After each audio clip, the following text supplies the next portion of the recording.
ዩቲዩበር ለመሆን ካሰብኩ ወይም ዩቲዩበር መሆን የሚፈልግ ጓደኛ ካለ እመነኝ ቪዲዮ እንዲያመጣ አትፈልግ። ምክንያቱም በዚህ ቪዲዮ እንደዚህ አይነት የተለመደ ምክር አይደለም መሰጥ። መሰረት እንግዲህ ስለ ሰብስክራይበር ነው።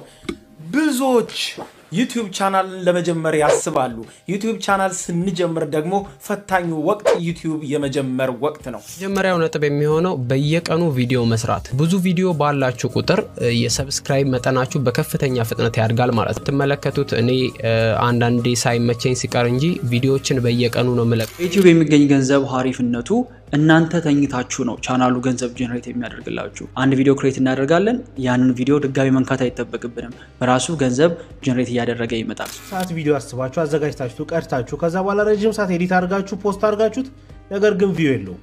አንደኛው ችግር ምናልባት ቻናላችሁ አዲስ ሆነናል እየደበቋችሁ ላይሆን ይችላል። ምናልባት እነሱም በደንብ ላይ ረድት ይችላሉ ኬዙ። አዎ እነዚህን እንደምታውቃለሁ፣ ግን ጊዜን ማቃጠል አልፈልግም። 90% የሚሆኑ ሰዎች ይህን ቪዲዮ አቋርጠው ቲክቶክ ላይ ሌላ ቪዲዮ ማየት ጀምረዋል። አንተ ግን እንደነሱ አይደለም። ጥሩ ነገር እየተማርክ ነው፣ ግን ይህን እያደረግክ አይደለም። በምሳሌ ላስረዳ። ሁለት ቀጭን ሰዎች ነበሩ።